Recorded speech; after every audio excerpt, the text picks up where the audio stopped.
రాష్ట్రంలో నడిచే ఏపీఎస్ఆర్టీసీకి చెందిన అన్ని బస్సుల్లోనూ దివ్యాంగులకు ఉచిత ప్రయాణ సౌకర్యం కల్పించాలని వైఎస్ఆర్ కాంగ్రెస్ పార్టీ దివ్యాంగుల విభాగం తూర్పుగోదావరి జిల్లా అధ్యక్షుడు ముత్యాల పోసి కుమార్ డిమాండ్ చేశారు. ఈ మేరకు జిల్లా కలెక్టరేట్లో జరిగిన పీజీఆర్ఎస్ కార్యక్రమంలో భాగంగా వైఎస్ఆర్ కాంగ్రెస్ పార్టీ రాష్ట్ర దివ్యాంగుల విభాగం అధ్యక్షుడు Pulipati Durga Reddy, YSR Congress party rural coordinator మాజీ మంత్రి, వైఎస్ఆర్ కాంగ్రెస్ పార్టీ తూర్పుగోదావరి జిల్లా అధ్యక్షుడు చెల్లిబోయిన శ్రీనివాస వేణుగోపాలకృష్ణ సూచనలతో వినతి పత్రం అందజేశారు. ఈ సందర్భంగా పోసి కుమార్ మాట్లాడుతూ, ఇటీవల ఉచిత దివ్యాంగుల బస్సు పథకం ప్రారంభించిన ప్రభుత్వం దివ్యాంగులకు అన్ని బస్సుల్లోనూ ఉచితమని ప్రకటించి నేడు కొన్ని బస్సుల్లోనే ఉచితంగా ప్రయాణం చేయడం దివ్యాంగుల్ని హేళన చేయడంగా ఉందని, దివ్యాంగులకు అన్ని బస్సులలో ఉచితంగా ప్రయాణం కల్పించాలని, ప్రత్యేకంగా సీటు కేటాయింపు జరగాలని డిమాండ్ చేశారు. దివ్యాంగుల విభాగం తూర్పుగోదావరి జిల్లా ఉపాధ్యక్షుడు అదం ఫకీర్ తదితరులు ఈ కార్యక్రమంలో పాల్గొన్నారు.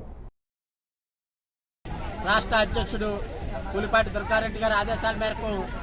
Rural coordinator YSR Congress party Thurpugodavari జిల్లా అధ్యక్షులు వేణు అన్న గారి సూచనలతో ఈ రోజున తూర్పుగోదావరి జిల్లా కలెక్టరేట్ కార్యాలయం వద్ద తూర్పుగోదావరి జిల్లా దివ్యాంగుల విభాగం తరపున రిప్రజెంటేషన్ ఇవ్వడం జరిగింది. ఇటీవల ఇంద్రధనుసులో భాగంగా చంద్రబాబు నాయుడు గారు ప్రకటించిన ఇంద్రధనుసులో భాగంగా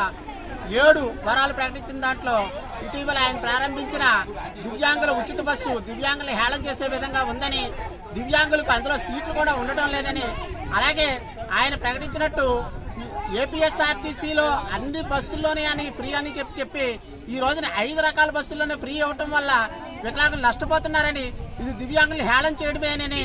దీన్ని పునర్పరిశీలన చేయాలని, దివ్యాంగులకు అన్ని బస్సుల్లోనూ ప్రయాణం సౌకర్యం కల్పించాలని ఈ రోజు తూర్పుగోదావరి జిల్లా కలెక్టరేట్ వారిని పీజీఆర్ఎస్ ద్వారా కోరడం జరిగింది. అలాగే దివ్యాంగులకు బ్యాక్లాగ్ పోస్టులు భర్తీ ప్రక్రియలో భాగంగా ఇటీవల తీసిన నోటిఫికేషన్ లో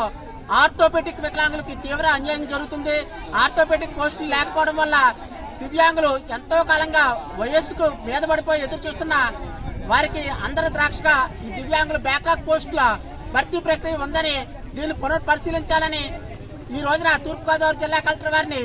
దివ్యాంగుల విభాగం తరపున తూర్పుగోదావరి జిల్లా దివ్యాంగుల విభాగం అధ్యక్షుడిగా ముత్యాల పోసి కుమార్ అని నేను